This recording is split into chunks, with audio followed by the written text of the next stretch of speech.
Menebar cahaya sunnah.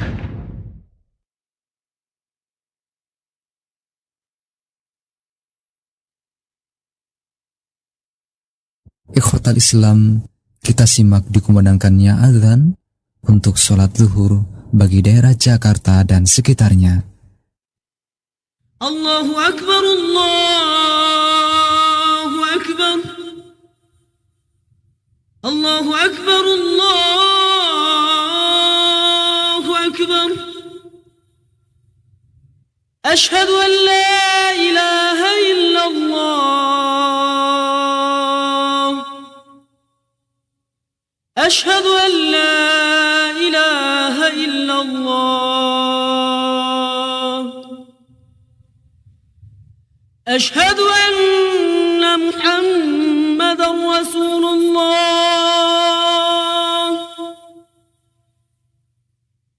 ashhadu anna Muhammadan Rasulullah.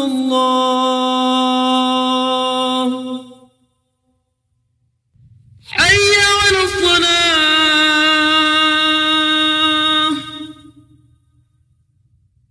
hayya 'alas salah,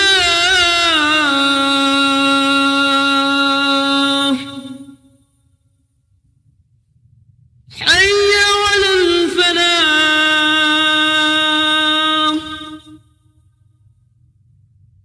hayya 'alal falah.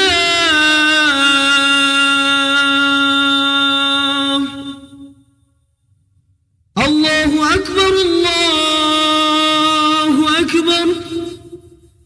La ilaha illallah. اللهم صل على محمد وعلى آل محمد كما صليت على آل إبراهيم إنك حميد مجيد. اللهم بارك على محمد وعلى آل محمد كما باركت على آل إبراهيم إنك حميد مجيد. اللهم رب هذه الدعوة التامة والصلاة القائمة آت محمدا الوسيلة والفضيلة وابعثه مقاما محمودا الذي وعدته.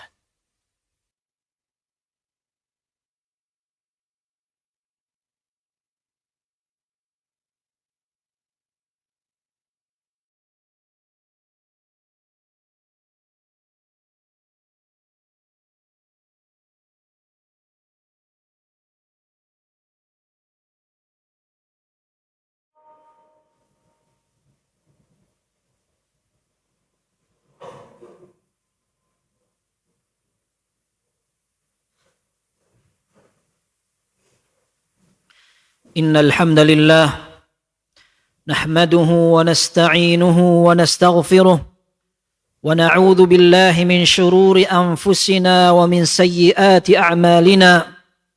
من يهد الله فلا مضل له ومن يضلل فلا هادي له، وأشهد أن لا إله إلا الله وحده لا شريك له، وأشهد أن محمدا عبده ورسوله صلى الله وسلم وبارك عليه وعلى آله وأصحابه ومن تبع هداه إلى يوم الدين. يا أيها الذين آمنوا اتقوا الله حق تقاته ولا تموتن إلا وأنتم مسلمون. يا أيها الناس اتقوا ربكم الذي خلقكم من نفس واحدة وخلق منها زوجها وبث منهما رجالا كثيرا ونساء، واتقوا الله الذي تساءلون به والأرحم إن الله كان عليكم رقيبا. يا أيها الذين آمنوا اتقوا الله وقولوا قولا سديدا يصلح لكم أعمالكم ويغفر لكم ذنوبكم، ومن يطع الله ورسوله فقد فاز فوزا عظيما. فإن أصدق الحديث كتاب الله، وخير الهدي هدي محمد صلى الله عليه وسلم، وشر الأمور محدثاتها فإن كل محدثة بدعة وكل بدعة ضلالة وكل ضلالة في النار. أما بعد. Sidang Jumat rahimana wa rahimakumullah. Di dalam Sahih Bukhari dan Muslim, sahabat Abu Hurairah dan Zaid bin Khalid al-Juhani radhiyallahu anhuma mengatakan, "Inna rajulan minal a'rab ata Rasulullah sallallahu alaihi wasallam. Seorang Arab Badui datang kepada Nabi sallallahu alaihi wasallam. Beliau mengangkat satu perkara, kasus. Ya Rasulullah, anshudukallah illa qadaita li bi kitabillah. Ya Rasul, aku minta benar-benar dengan nama Allah, bahkan dengan suara yang keras. Ini serius, masalahnya tidak sepele. Ana pengen engkau putuskan antara kami dengan kitabullah. Para ulama mengatakan Nabi SAW tidak mungkin memutuskan kecuali dengan kitabullah. Akan tetapi bisa dipahami, artinya dia meminta agar Nabi SAW tidak basa-basi, tidak menggunakan pertimbangan lain. Ana pengen kasus ini diputuskan sesuai syariat, apa adanya. Faqala al-khasmul akhar wa huwa afqahu min. Maka lawan sengketanya mengatakan, "Na'am ya Rasulullah, mohon kami diberikan putusan, wa'dhan li, izinkan saya berbicara." Disebutkan dalam riwayat dikatakan, "Wa huwa afqahu min." Orang yang kedua lebih faqih. Kata Hafidz Ibnu Hajar, bisa jadi perawi dari sahabat ini paham dua orang ini mana yang lebih faqih. Atau bisa jadi karena gaya berbicara orang kedua lebih bijak, lebih sopan ketika mengangkat kasus kepada Nabi sallallahu alaihi wasallam. Kemudian minta izin, "Ya Rasul, izinkan saya cerita." Faqala Rasulullah sallallahu alaihi wasallam, "Qul," silahkan engkau sampaikan. Qal, "Inna ibni kana asifan ala hadha." Ya Rasul, anakku kerja sama orang ini. Dalam riwayat dikatakan, "Inna ibni hadha," anakku ini, menunjukkan anaknya hadir.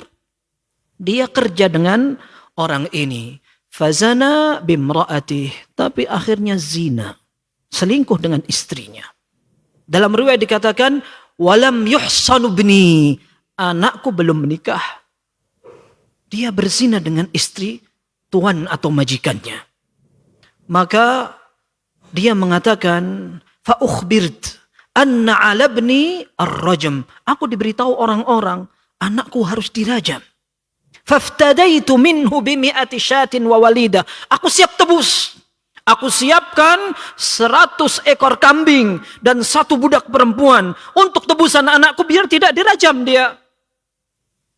Thumma sa'altu ahlal ilm fa akhbaruni annama 'ala ibnika jaldu mi'atin wa taghribu 'am wa anna 'ala imra'ati hadha ar-rajm. Aku diberitahu oleh sebagian ulama. Ini menunjukkan bahwa di zaman sahabat ada beberapa orang memberi fatwa, meskipun Nabi SAW ada, menunjukkan bolehnya memberi fatwa dari orang yang mafdul, orang yang tidak afdal, orang yang paling tidak dikenal ilmunya, tetapi jika dia menjawab dengan dalil sesuai dengan syariat boleh. Sebagaimana imam yang dipimpin orang mafdul yang tidak afdal, tidak apa-apa. Fatwa pun demikian. Dan fatwa tidak harus mendapat rekomendasi, tidak harus seorang yang sudah viral diberikan tazkiyah, tidak harus. Dan memang sebagian ulama seperti Muhammad bin Sa'ad dalam Tabaqat, beliau mengatakan beberapa sahabat memberi fatwa di zaman Nabi SAW, seperti Khulafaul Arba'ah, Zaid bin Thabit, Ubay bin Ka'ab, Abdullah bin Mas'ud, dan lain-lainnya. Mereka memberikan fatwa. Maka kata beliau, aku mendapatkan jawaban dari sebagian ulama, anakku tidak harus dirajam, tapi cukup dicambuk 100 kali, kemudian diasingkan selama 1 tahun. Justru perempuan yang menjadi istri tuanmu ini yang akan dirajam. Maka Nabi SAW menyatakan, "Walladhi nafsi biyadih, la aqdiyanna bainakuma bikitabillah."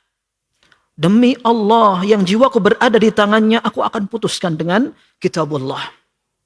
Al-walidatu wal ghanamu raddun alaik. 100 ekor kambing dan seorang budak wanita yang kau siapkan sebagai tebusan, tidak ada manfaatnya. Ambil kembali.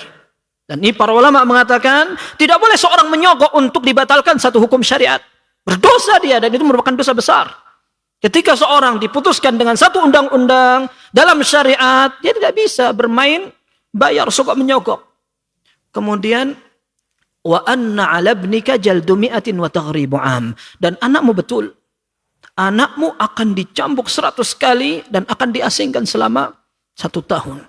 Dan diasingkan ini menurut sebagian ulama, dia akan diusir dari kampungnya. Akan tapi tidak cukup itu saja. Ketika dia di tempat lain dikejar. Sehingga dia betul-betul merasa ada mudayaqah, disempitkan, dipojokkan. Tidak nyaman dia tinggal di mana saja. Ini kuman. Baik. Kemudian Nabi SAW mengatakan kepada seorang sahabat namanya Unais ibn Dhahhak al-Aslami. Waghdu ya Unais ila mra'ati hadha fa in i'tarafat farjumha. Wahai Unais, kamu pergi ke perempuan atau istri orang ini. Kalau dia ngaku berzina, rajam dia. Faghada ilaiha fa'tarafat fa'amara biha farujimat. Maka Unais ibn Dhahhak al-Aslami pergi menemui, bertanya, dan perempuan itu ngaku. Akhirnya Nabi SAW perintahkan untuk dirajam. Dan para ulama mengatakan bahwa pengakuan cukup menjadi satu dalil terkuat seorang wanita berzina. Sebagaimana seorang hakim, dia boleh mewakilkan prosesi eksekusi hukuman. Karena Nabi SAW tidak hadir sendiri, merintahkan Unais bin Dhahhak. Kenapa Unais bin Dhahhak al-Aslami dikatakan bahwa orang ini satu kabilah dengan perempuan itu. Sehingga ketika dia bertanya, ketika dia ingin menerapkan, perempuan tidak akan merasa dimusuhi. Dia akan terus terang mengaku apa adanya. Kaum muslimin, di dalam sebagian riwayat disebutkan oleh Hafidz Ibnu Hajar dalam Fathul Bari bahwa anak laki-laki yang bekerja kepada tuannya ini bekerja untuk kepentingan istrinya memang. Inna ibni kana ali asifan fi imraati hadza. Anakku kerja untuk melayani kebutuhan istrinya. Asif artinya ajir. Artinya orang yang dipekerjakan. Dalam riwayat dan dalam bahasa, kata Hafidz Ibnu Hajar, bisa diambil dari kata-kata ujrah. Karena orang ini akan disuruh dan dibayar. Atau bisa juga dikatakan asif, artinya adalah orang yang sering datang. Seperti dalam ungkapan bahasa Arab, asafa fit tariq, artinya dia sering lewat situ. Atau asafal ard, dia menggarap tanah. Sehingga setiap hari dia datang ke situ. Maka ketika dikatakan asifan ala mra'ati hadha, dia kerja dan sering ketemu dengan perempuan itu. Al-Hafidz Ibnu Hajar mengatakan bahwa tulul mulazamah yaqtadi ziyadatal unsa. Ya, ketika orang sering ketemu, maka dapat menimbulkan kasih sayang dan perasaan berbeda. Subhanallah, lalu beliau menegaskan di sini ada anjuran ib'adul imra'atil ajnabiyyah an rajulin ajnabi. Anjuran menjauhkan laki dengan perempuan yang bukan mahram. Kaum muslimin, kita tidak bisa membayangkan di zaman itu orang-orang yang komunitas Arabnya pencemburu. Jangankan mereka akan akrab, akan tetapi kenal saja, bahkan menyapa saja menjadi satu aib dan kebiasaan yang sangat jelek di kalangan bangsa Arab. Sebagian orang Arab mengatakan dia tidak mau menjual kudanya karena kuda itu pernah dinaiki istrinya. Imam Ahmad rahimahullah ditanya istrinya, apakah engkau pernah punya celah atau kritikan untukku selama kita hidup bersama? Kata Imam Ahmad, aku tidak punya masukan untukmu kecuali satu, ketika engkau terdengar suara langkahmu, aku sedang menerima tamu. Cemburu. Lalu bagaimana? Terjadi perzinahan itu. Tadi kita sebutkan maknanya, ketika laki-laki ini sering sekali bertemu dan akhirnya menimbulkan rasa yang berbeda. Subhanallah. Kalau kita melihat tingkat perselingkuhan yang ada di masyarakat.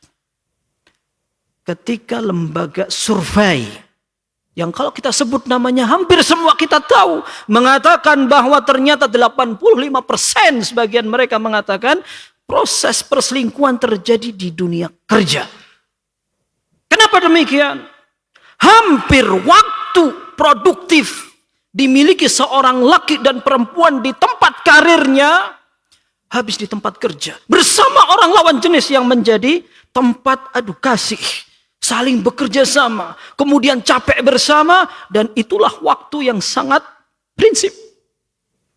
Ketika segar-segarnya, sampai capeknya, ketika pulang di rumah waktu istirahat, waktu makan hanya sisanya, kemudian orang tidak bisa lagi bertemu dengan pasangannya dengan kondisi yang fit dan maksimal. Ketika fit-fitnya, ketika dandan dengan penampilan yang menarik justru ketika keluar. Sehingga perasaan emosional terjadi di tempat kerja. Dan ironisnya, ketika kita sering mendengar bahwa sarana transportasi menjadi tempat suudzon terjadinya perselingkuhan, kita akan kaget bahwa ternyata dinas dan lini yang lain kita tidak pernah membayangkan ternyata lebih besar. Sarana transportasi, sebagian lembaga survei mengatakan tidak sampai 10% terjadi perselingkuhan. Dan itu bukan selingkuh saja, tapi mungkin perzinaan dari orang-orang yang tidak pantas. Akan tapi di dunia kerja sampai titik belasan persen. Bisa dunia kesehatan, dunia keamanan, bahkan ironisnya dunia pendidikan. Lalu di hari-hari seperti ini kita dikejutkan ketika ada lembaga ilmiah dan agamis. Kenapa sampai mencoreng-moreng nama baik institusi pendidikan Islam dan praktek belajar agama, sehingga orang-orang akan mengatakan ternyata seperti inilah dunia agama. Jauh-jauh hari aturan syariat baku tidak membedakan komunitas manapun, apakah prosesi atau profesi dia sebagai seorang pengajar atau dia adalah orang yang mufti, Syekhul Islam sekalipun. Ketika dia berhubungan dengan lawan jenis, syariat memiliki koridor yang pasti dan jelas.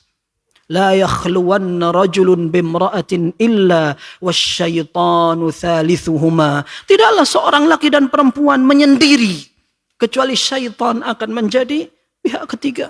Kalau ada orang mengatakan, saya biasa saja, puluhan tahun saya kerja, dengan lawan jenis saya biasa aja. Kita katakan bukan karena orang suudzon dengan tetangga, saudara atau yang lain. Kita suudzon kepada syaitan dan kita lebih percaya kepada Nabi sallallahu alaihi wasallam ketika beliau mengatakan hati-hati setan merongrong.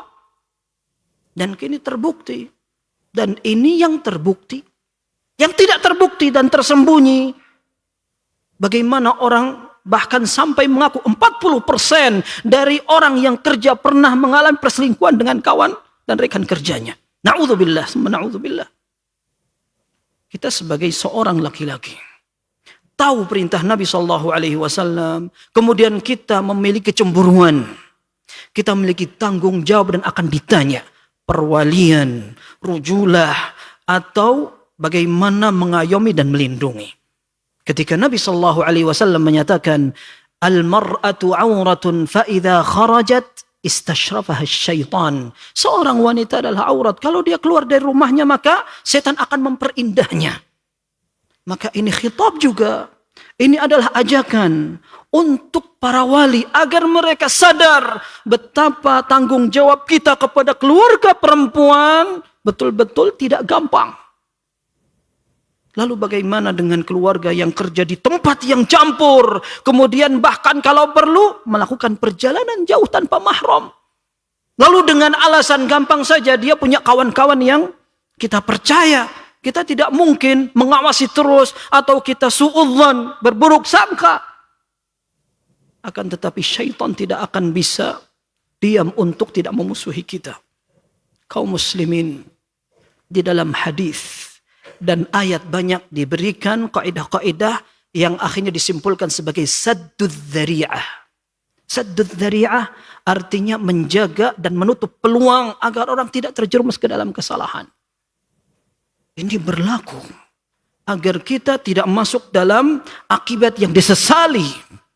Bahkan di dalam Al-Quran dikatakan, lastun ya nisa'an nabiyyi lastunna ka ahadin minan nisa' in ittaqaitun fala takhda'na bil qawl fayatma'a alladhi fi qalbihi marad faqulna qawlan ma'rufa. Wahai istri-istri Nabi, yang diajak bicara istri Nabi bukan istri-istri orang kampung, bukan masyarakat awam, bukan orang yang banyak nafsunya kayak kita. Istri Nabi di lingkungan para sahabat.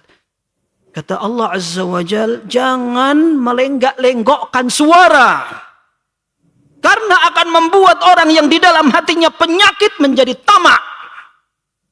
Bagaimana kira-kira di zaman sekarang ketika justru seorang wanita ingin menunjukkan suara terlembutnya di luar rumah, dalam layanan apapun dibuat seindah dan semenarik sebisanya. Sementara kita di rumah biasa saja, tidak mendapatkan yang istimewa dari keluarga kita. Ini merupakan ujian yang lain. Semoga Allah Azza wa Jal menjaga kita semua dan seluruh keluarga kaum muslimin. Dan kita meyakini tidak ada cara terbaik dalam membentengi keluarga kecuali dengan syariat Islam. Aqulu ma tasma'un wa astaghfirullah li wa lakum lisairil muslimina min kulli dhanbin fastaghfiruhu innahu huwal ghafurur rahim.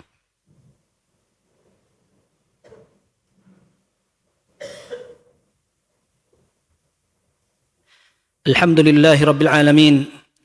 وبه نستعين على أمور الدنيا والدين والصلاة والسلام على المبعوث رحمة للعالمين نبينا محمد وعلى آله وصحابته والتابعين ومن تبعهم بإحسان إلى يوم الدين أما بعد. Kita tutup khutbah ini dengan mengingatkan pesan Nabi sallallahu alaihi wasallam dalam Sahih Bukhari dan Muslim. Usama ibn Zaid radhiyallahu anhuma mengatakan Nabi sallallahu alaihi wasallam bersabda, "Ma taraktu ba'di fitnatan adarra 'ala ar-rijal minan nisa." Aku tidak tinggalkan ujian terbesar untuk kaum laki-laki daripada wanita. Ini bukan untuk memojokkan mereka, tetapi memberikan tingkat kewaspadaan dan peringatan agar para walinya, agar perempuannya mereka berhati-hati. Dan ketika seorang wanita terjaga dengan syariat di dalam rumah tangganya, sukses dia di dalam rumah tangganya, semakin mahal. Akan tapi ketika dia keluar ingin mendapatkan kesamaan atau keluarganya justru memaksakan dia kerja di luar, saat itu kehormatannya akan siap-siap dihancurkan. Tentunya para ulama mengatakan bukan berarti perempuan tidak boleh bekerja. Akan tetapi seorang perlu hati-hati. Syekh Saleh Fauzan pernah ditanya, apakah saya tidak boleh bekerja? Boleh. Akan tapi ingat, yang pertama urusan rumah tangga selesaikan dulu. Yang kedua, apakah betul memang tempat kerjamu membutuhkan? Yang ketiga, harus betul-betul dijaga berbagai rambu-rambunya. Semoga Allah Azza wa Jalla melindungi kita semua. Allahumma salli ala Muhammad wa ala ali Muhammad kama sallaita ala Ibrahim wa ali Ibrahim innaka Hamidum Majid. Allahumma barik ala Muhammad wa ala ali Muhammad kama barakta ala Ibrahim wa ali Ibrahim innaka Hamidum Majid wa sallim tasliman katsira. Allahumma a'izz al-Islam wal muslimin wa dammir asy-syirka wal musyrikin wa dammir a'da'aka a'da' ad-din wa ahmi hawzat al-Islam ya rabbal alamin. Allahumma aminna fi awtanina wa aslih a'immatana wa wulata umurina. Allahumma ayyid bil haqqi imamana. Allahumma wafiqhu هداك واجعل عمله في رضاك يا رب العالمين. اللهم أرنا الحق حقا وارزقنا اتباعه وأرنا الباطل باطلا وارزقنا اجتنابه. اللهم أصلح لنا ديننا الذي هو عصمة أمرنا وأصلح لنا دنيانا التي فيها معاشنا وأصلح لنا آخرتنا التي إليها معادنا واجعل الحياة زيادة لنا في كل خير واجعل الموت راحة لنا من كل شر. ربنا آتنا في الدنيا حسنة وفي الآخرة حسنة وقنا عذاب النار وآخر دعوانا أن الحمد لله رب العالمين وأقم الصلاة. الله أكبر الله أكبر أشهد أن لا إله إلا الله أشهد أن محمد رسول الله حي على الصلاة حي على الفلاح قد قامت الصلاة قد قامت الصلاة. الله أكبر لا إله إلا الله. Istawu aqimu sufufakum wa tarasu suddul khalal, safnya lurus dan rapat.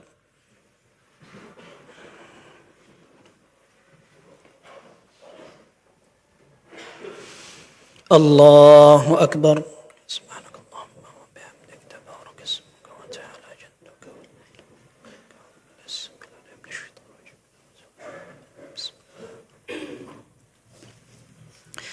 الحمد لله رب العالمين الرحمن الرحيم مالك يوم الدين إياك نعبد وإياك نستعين اهدنا الصراط المستقيم صراط الذين أنعمت عليهم غير المغضوب عليهم ولا الضالين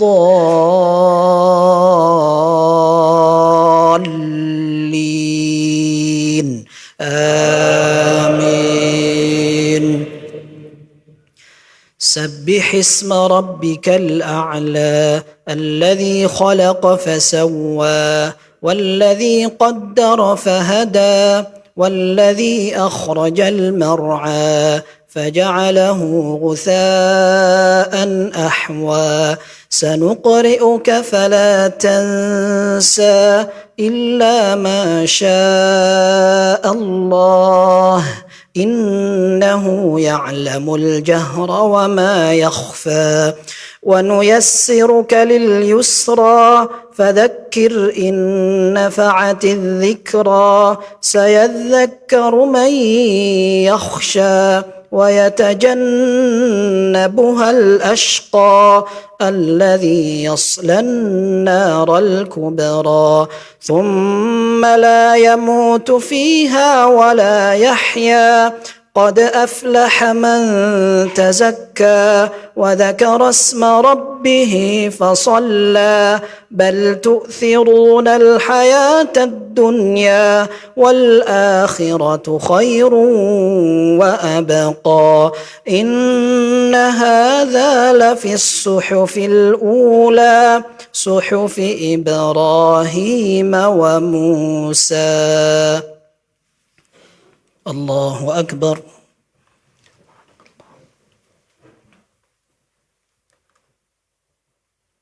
سمع الله لمن حمده. الله أكبر.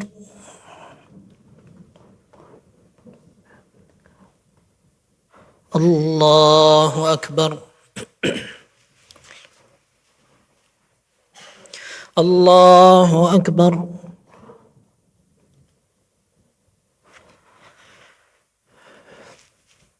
الله أكبر. بسم الله الرحمن الرحيم. الحمد لله رب العالمين الرحمن الرحيم مالك يوم الدين إياك نعبد وإياك نستعين اهدنا الصراط المستقيم صراط الذين أنعمت عليهم غير المغضوب عليهم ولا الضالين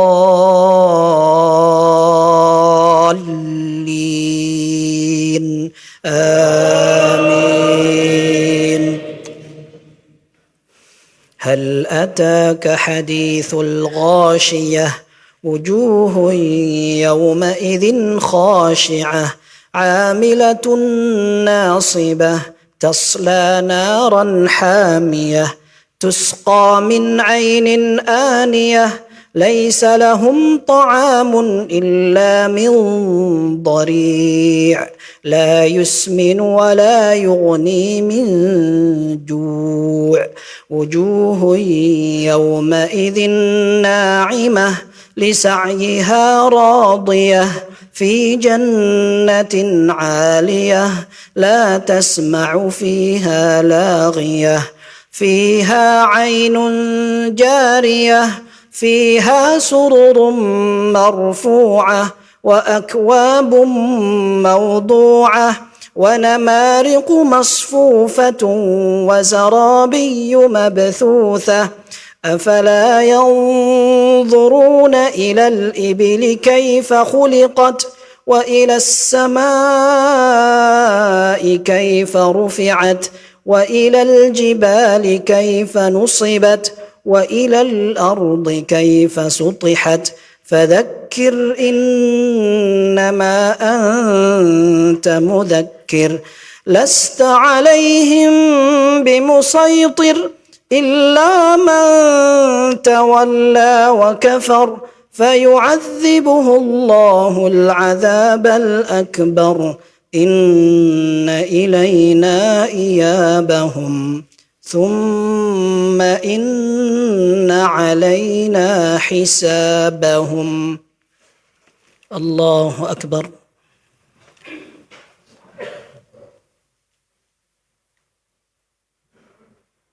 سمع الله لمن حمده.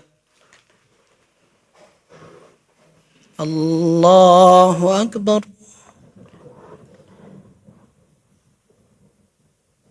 الله أكبر. الله أكبر.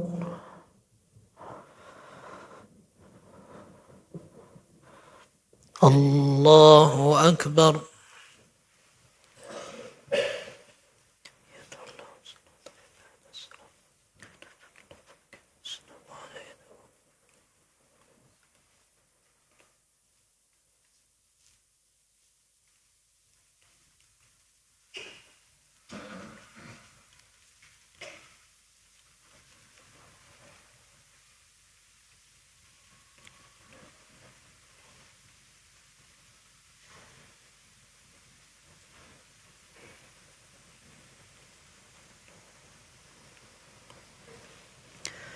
السلام عليكم ورحمة الله. السلام عليكم ورحمة الله. استغفر الله استغفر الله استغفر الله.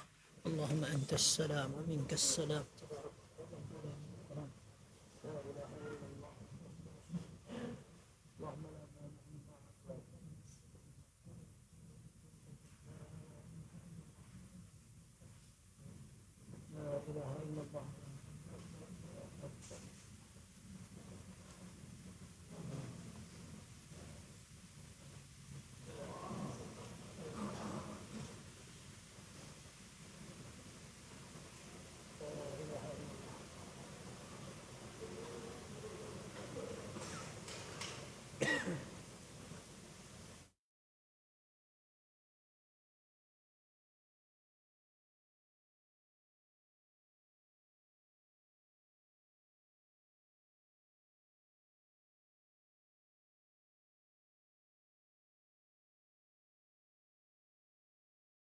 Simak Radio Roja Bogor 100.1 FM, Radio Roja Majalengka 93.1 FM, Radio Roja Palu 101,8 FM.